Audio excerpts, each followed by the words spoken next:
And it's another good example of having a fair amount of practice without any real knowledge of the principles behind it. And it was a long time before I understood this. And I think I worked with a lot of people who didn't understand it either. But I read about three-dimensional chess, and this consent issue is about like five-dimensional chess, because you have to get the board lined up, all those boards simultaneously, and if any one of them is out of step, the rest of them aren't going to work. That's Jamie Arbuckle, talking about the 5 layers of consent that are needed for a successful peace operation. Jamie served for 36 years in the Canadian Army. As a peacekeeper, he has served 3 tours with the United Nations forces in Cyprus and with the United Nations Protection Force in Bosnia, Serbia and Croatia. He has served 4 tours with Canada's NATO forces in Germany. Jamie was a faculty member of the Lester B. Pearson Canadian International Peacekeeping Training Centre in Nova Scotia, a member of the Capacity Building and Training section of the Organization for Security and Cooperation, as the OSCE, and has delivered seminars on conflict management for the OSCE Secretariat in Vienna and for missions in Croatia, Kosovo, Bosnia, and Albania, as well as at the Austrian Peace Support Command, the German Foreign Ministry Training Centre in Bonn, and at York University in the UK. Jamie was the English copy editor for the Concise Encyclopedia of the United Nations and has written several articles on military issues for professional publications. Jamie's the author of 2 books, The Level Killing Fields of Yugoslavia, An Observer Returns, and Military Forces in the 21st Century, Peace Operations, No Job for a Soldier, which details the military role in humanitarian operations. Jamie makes his home in Austria. I'm your host, Warren Hoffman, and in this episode of Conflict, Power, and Persuasion, we go deep into the issue of consent in peace operations. We talk about the first modern peacekeeping mission, the 5 layers of consent required for a successful peace operation, the trade-off between protecting human rights and sovereignty, how the UN induced consent in Eastern Slovenia, the likelihood of launching a non-consensual peace operation, the responsibility to protect doctrine, strategies to create host government consent for peace operations, and much more. This is Conflict, Power, and Persuasion, podcast of the Canadian International Institute of Applied Negotiation. Hi, Jamie. Can you give me a brief overview of your background and professional experience? Sure. I am a Canadian, but like a lot of Canadians, I wasn't born here. I was, in fact, born in Dayton, Ohio, the product of an earlier Dayton Agreement. And I always thought there was something wrong with having been born in Ohio. I thought I was supposed to be a Canadian. And after a couple of visits to Canada, when I was 18 years old, it turned out to be the case. I joined the Canadian Army in September of 1959 as a private in the Black Watch. And 3 years later, I was an officer in the Royal Canadian Regiment. So I've been an infantry officer all my career, and I have served in parachute infantry, mechanized infantry, and light infantry. I've served on peacekeeping, UN peacekeeping missions 3 times in Cyprus, and I've been in Bosnia-Herzegovina, Serbia, and Croatia as a peacekeeper, and as a civilian trainer, I visited quite a lot throughout the West Balkans. I also spent 13 years with Canada's NATO brigade in Germany, and I served twice on secondment with the Bundeswehr. So that's me. I served for 36 years, and I've been retired now for quite some time. Now, how did you get involved into the conflict side of stuff, into training, and how did you make that transition from the field to training and whatnot in conflict? Well, shortly before my retirement in 1995, I was told to go off and see Ben Hoffman at the CIN, and I could help him with scenarios for the first negotiation and mediation for peacekeepers, which was to be run at the PPC in Nova Scotia.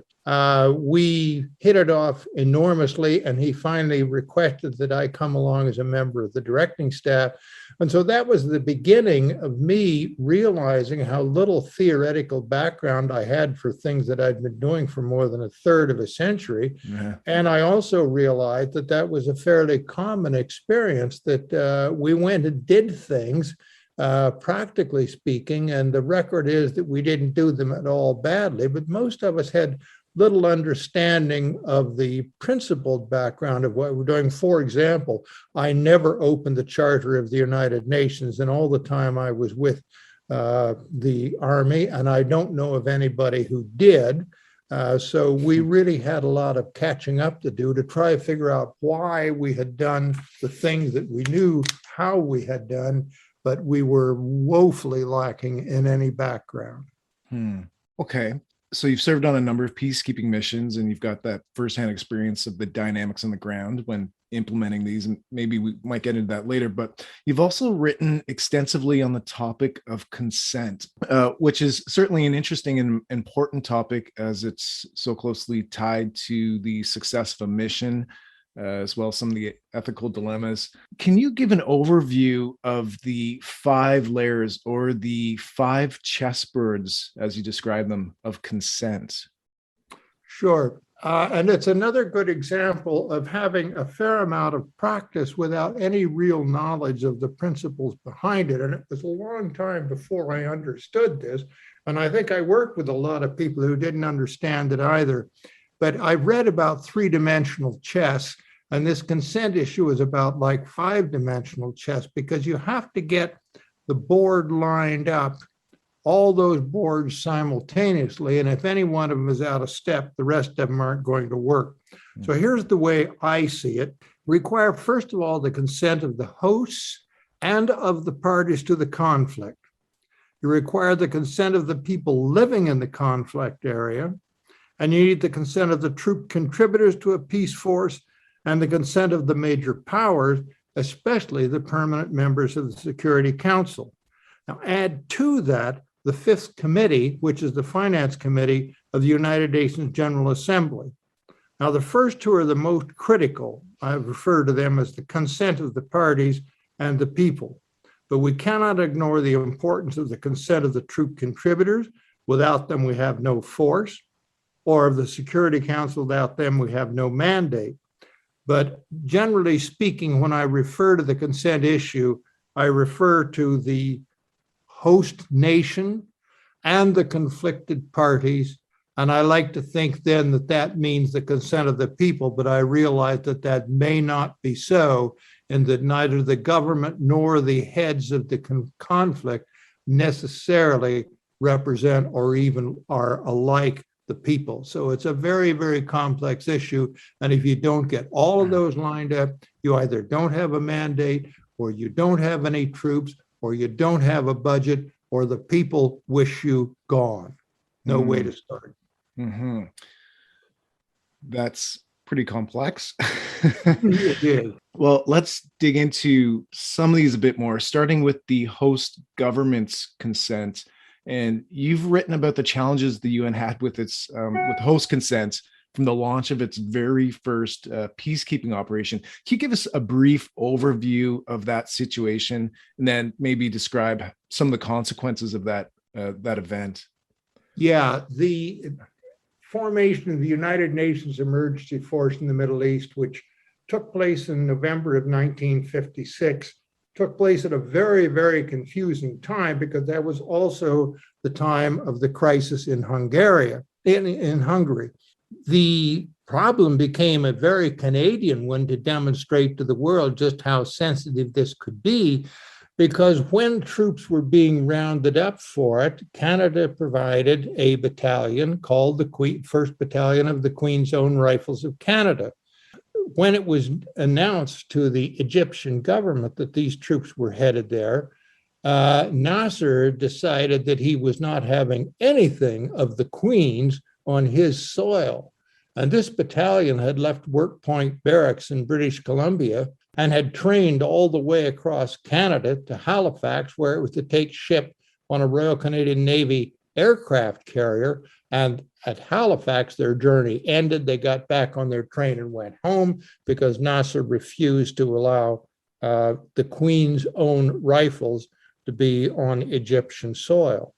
Something rather similar to that happened when the United Nations force in Cyprus, UNFICYP, was being formed in March of 1964, when it was hoped that African troops would begin to be available for peacekeeping operations.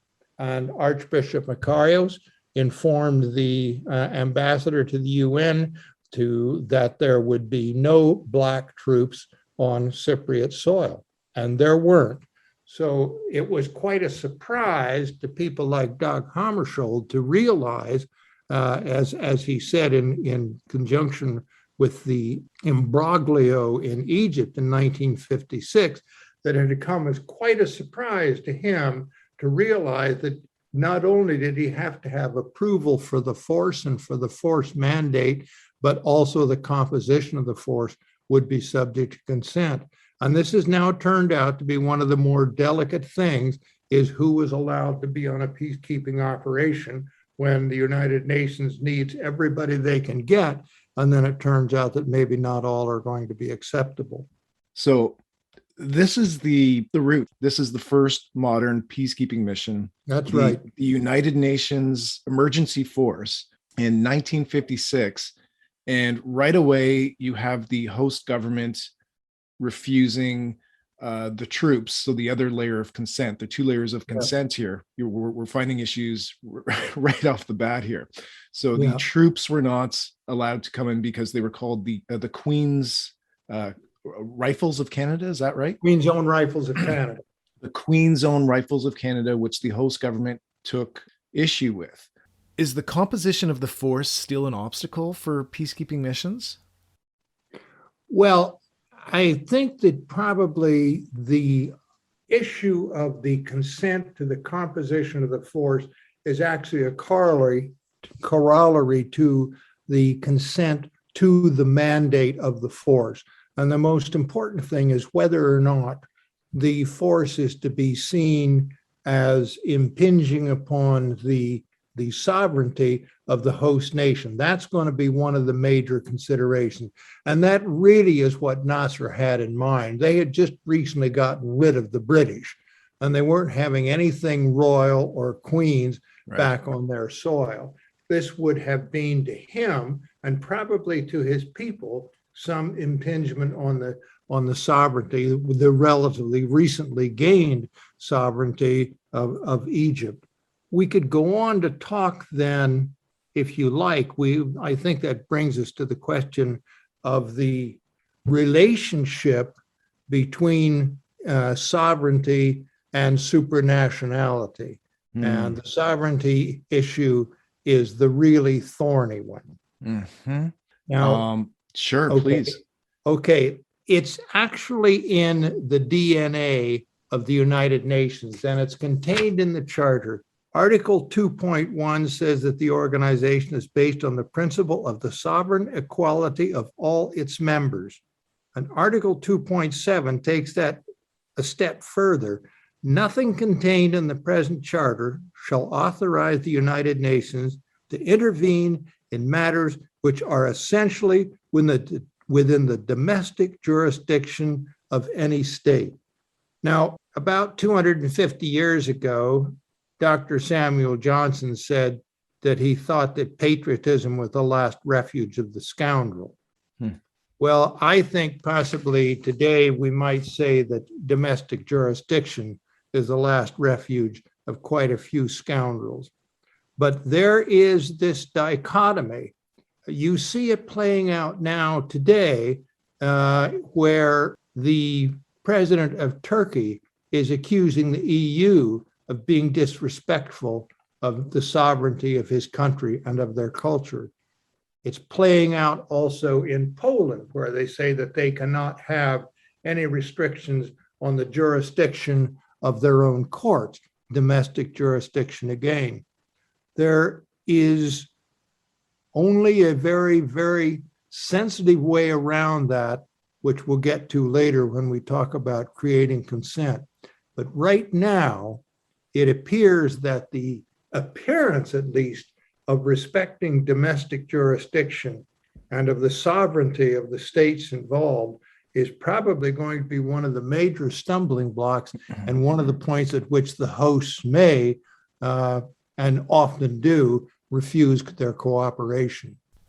Okay, so the dichotomy is section 2.1, highlighting the importance of sovereign equality, yet in 2.7, limiting UN interventions in the domestic jurisdiction of any state. And 2.7 is still being leaned upon today. Okay, well, let's move through some of the layers then of consent and unpack them, starting with the Security Council of the UN. And I guess power to veto would be a big hurdle here. Is that right? Okay.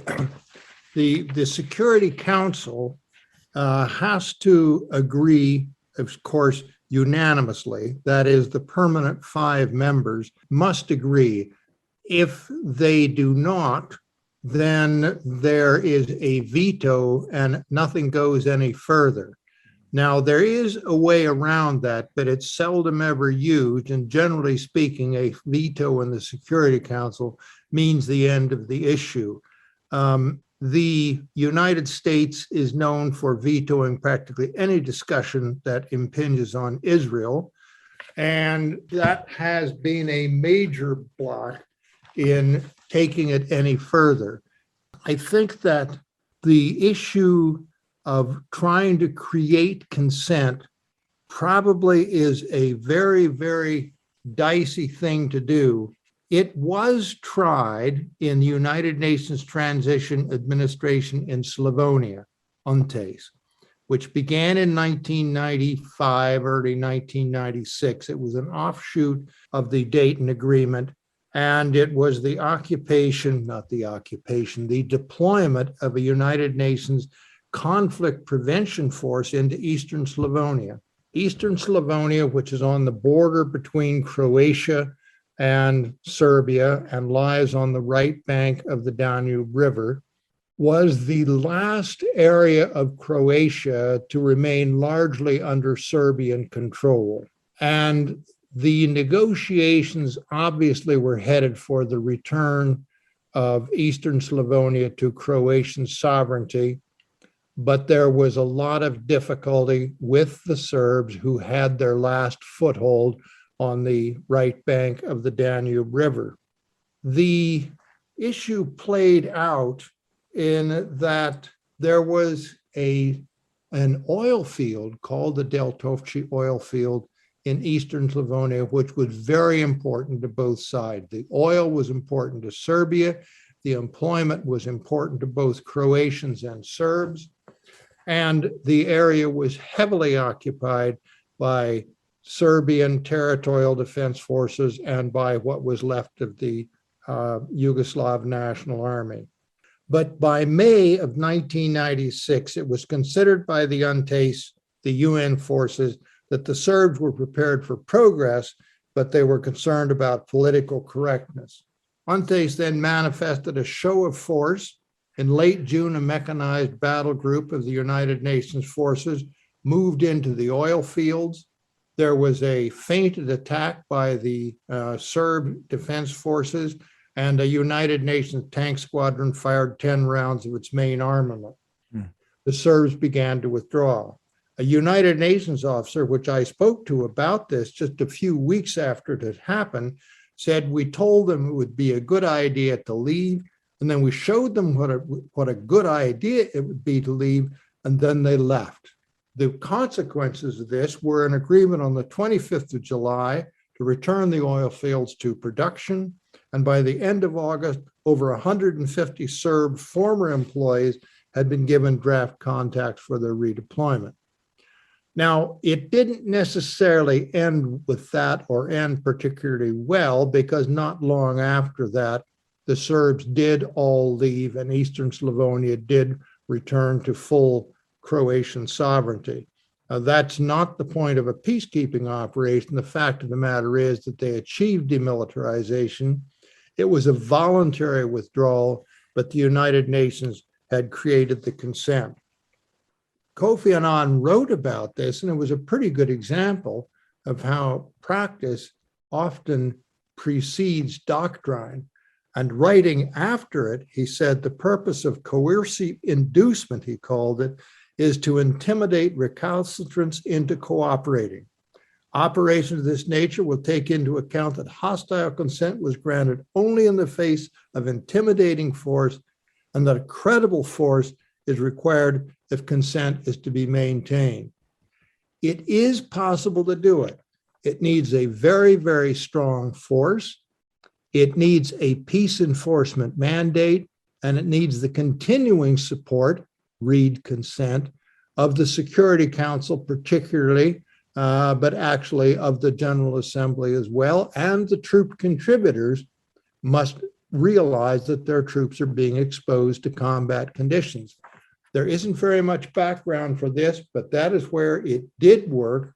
And peace was achieved, sovereignty was reasserted, and the oil fields went back to work. That was induced consent. Right. So inducing consent, and as Kofi Annan puts it, using an intimidating force. But for that, am I correct that a mandate was needed? Not for that specific one, but what was necessary was, and we digress here slightly, there are classically two types of peacekeeping operations. Now, this is tricky to nail down because the term peacekeeping occurs nowhere in the Charter of the United Nations. But generally speaking, peace operations which are consensual are mandated under Chapter 6 of the Charter of the United Nations. Non-consensual peacekeeping operations, called in fact peace enforcement, are mandated under Chapter 7 of the Charter. And there are two articles which are particularly germane in Chapter 7. Article 41 describes measures not involving the use of armed force. And Article 42 refers to such action by air, sea, or land forces as may be necessary. Now, I want to go back then to the Article 2.7, which I quoted earlier. There's a last clause of that sentence about domestic jurisdiction, and I'll read it again in full. Nothing contained in the present charter shall authorize the United Nations to intervene in matters which are essentially within the domestic jurisdiction of any state, or shall require the members to submit such matters to settlement under the present charter. And here's the last clause, which often gets left out. But this principle shall not prejudice the application of enforcement measures under Chapter 7.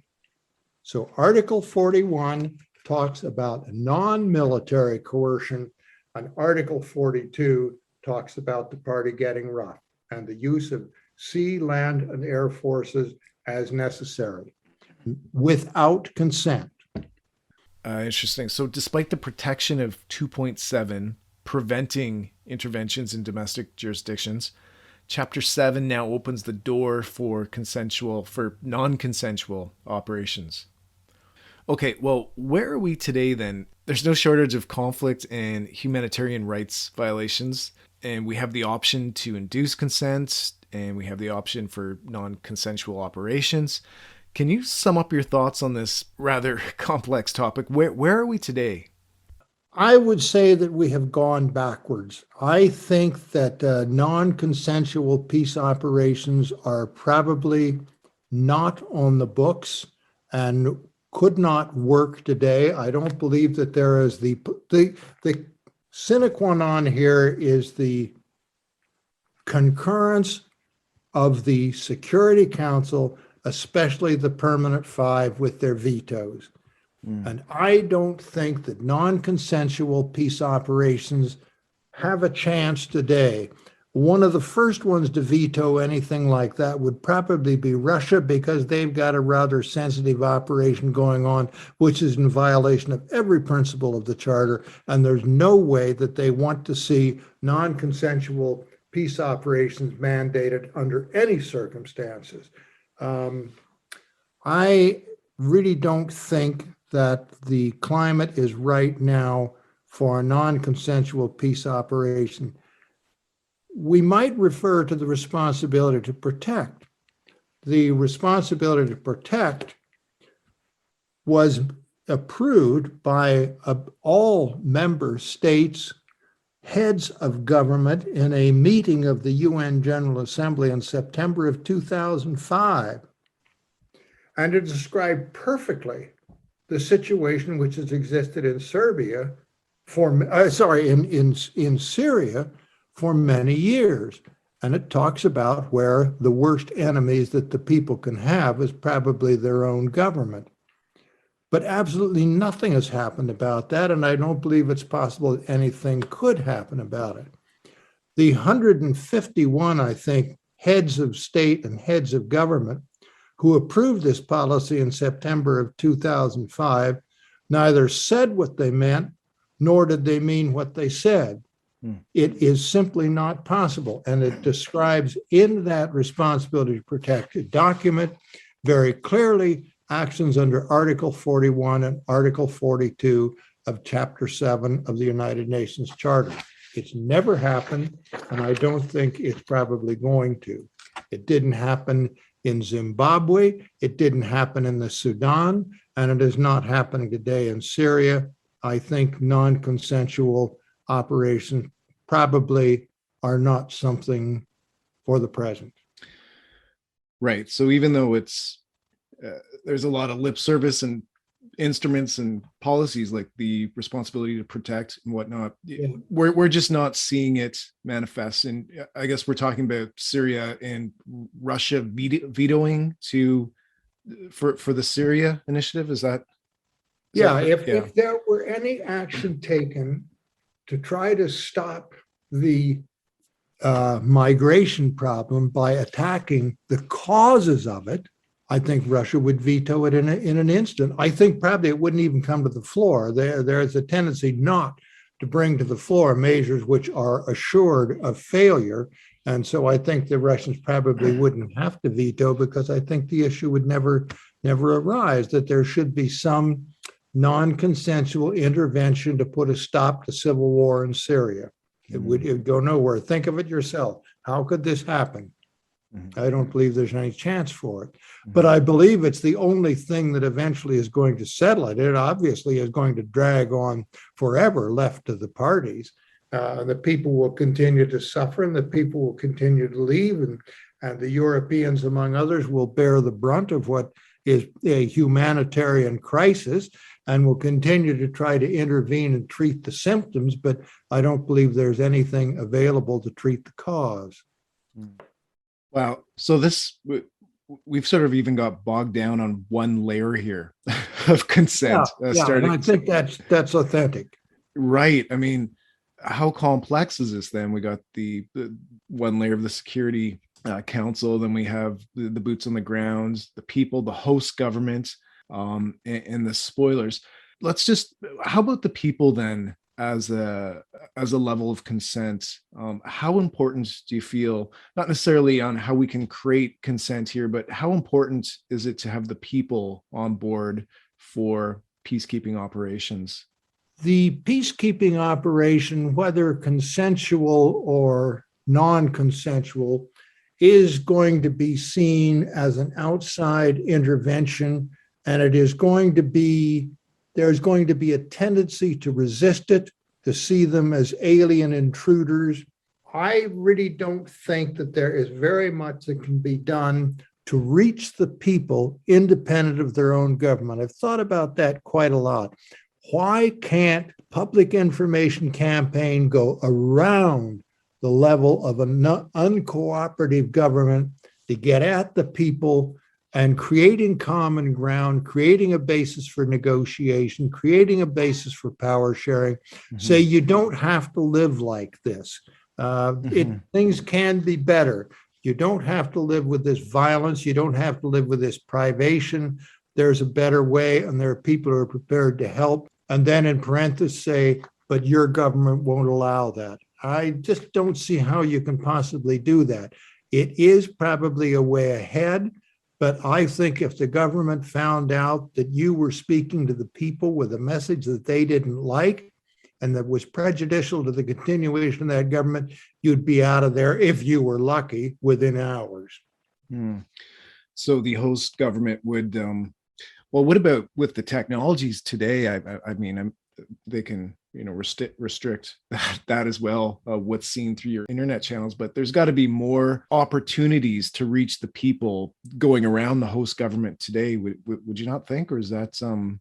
I think technically it might be possible, but I think the uproar that it would produce would probably be counterproductive.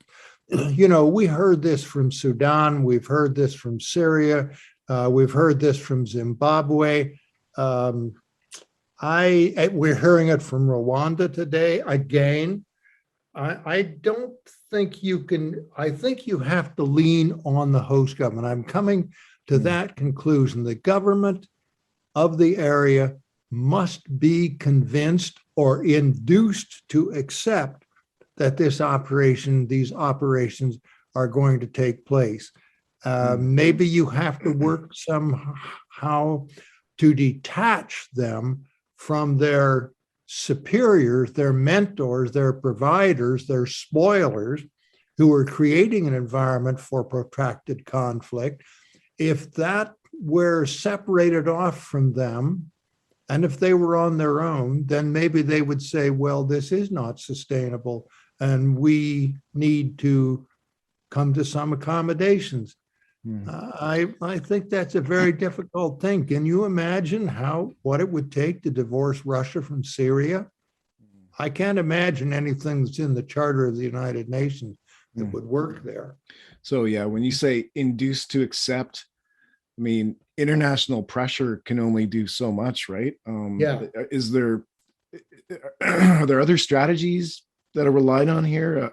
It's not working now, and I don't see any way it can be made to work. There are just severe limitations on being able to create a permissive environment which will allow peace to be built.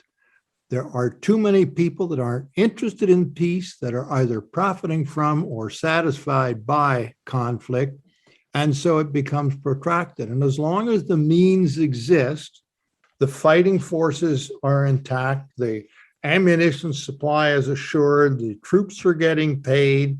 There are a lot of people who find that quite acceptable and are prepared to go on living like that. The people aren't, but the people aren't really a decisive factor. The decisive factor are the conflicted parties, the quasi-governments, the offshore providers, the people who provided all the machetes in Rwanda in the early 1990s.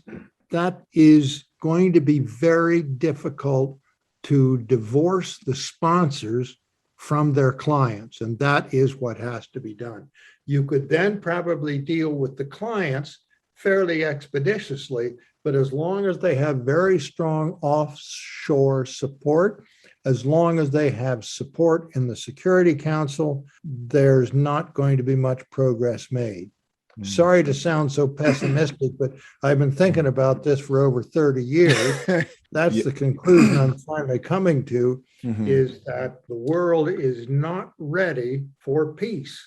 There are too many profits to be had from conflict, and it is apparently too easy to sponsor a conflict. I mean, there aren't any Russians really in any serious numbers that are at all threatened or worried about Syria. You haven't heard anything about that from a country that's got a lot of problems, but it doesn't seem to me, listening to the news, that the Russians think that Syria is one of their problems. It's just something they're doing, and they're going to keep on doing.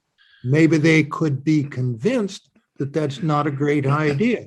Possibly what needs to happen is that unilateral or quasi-lateral action by a group of interested states. The diplomatic term is acting in company. Some state could take the advantage and start taking initiatives with the support and the backing of a number of other states, and that might have an effect. So without going to the level of the Security Council, maybe the Europeans could get their feathers together and start exercising some influence over a conflict which is causing the Europeans a lot of trouble. You've done a real good job of unpacking this and illustrating the complexities here and the challenge as well, which seems overwhelming. And you've managed to articulate the state that we're in, as well as your opinion of the potential for peace. Let's talk about the future then. You've reflected a lot on where we've been and where we are. Where do you see us going? Have you thought much about the future? Well, yes. I'm a 3 times grandfather, and so that means thinking a lot about the future. And I think that the issue of climate control, the issue of refugee movement are matters which need to be addressed somewhat beyond the self-interest of the parties. There has to be some overarching view that we are going to have to get control of climate change. We're going to have to get control of humanitarian disasters, complex humanitarian emergencies. And I don't see any mechanism around right now that is going to do that. But the hope is that before things get too much worse, and they're getting much worse very quickly, is that we will find some method of managing the conflicts that surround the humanitarian situation all over the world and the problems of climate change. These are problems which are not restricted to barriers. They're not national problems. They are world problems. And so far, we're not dealing with them particularly well. Now, there's a climate conference coming up very soon, but there's also already been one, and we have not come anywhere near the objectives of the Paris conference. So let's see what comes out of Glasgow. Not necessarily what comes out of Glasgow. Let's see what kind of an implementation mechanism might eventually come about. So if I follow, you think that these larger overarching issues like climate change, perhaps, and it doesn't exist right now, but perhaps some sort of mechanism to address those might have a trickle-down effect to influence the issue of human rights violations and sovereignty. Is that correct? Well, even in Europe today, this is one of the most advanced and prosperous places in the world. It has a history of liberal democratic governments, and they're having a terrible time putting together responses to a number of the problems that face them. And we're hearing Poland and Hungary, among others, talking about their national sovereignty. This is getting to sound awfully repetitious, but it is no way to deal with problems which are universal and inexorable.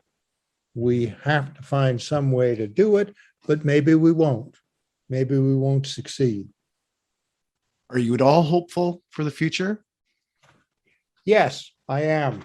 I keep thinking that maybe somebody smarter than me, knowing things that I don't know, having access to influence that I don't have, is going to find some way to enact responsible climate control and maybe start dealing with the causes of various refugee crises instead of constantly treating with the symptoms, going out and repairing the floods along the Ahr River in Western Germany, dealing with the refugees who don't speak the language and don't have any qualifications and who have large families.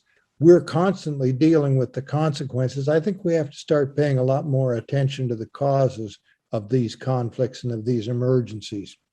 Well, I 100% agree with you about the roots versus symptoms of a conflict. Now, at the start, you mentioned you hadn't opened the UN Charter the whole time you were involved in peacekeeping missions, and that there was a lot of catching up to do. Now, clearly, you've accomplished that. You've done a great job of unpacking this complex issue and given lots to think about. Do you have anything else you want to add before wrapping up here?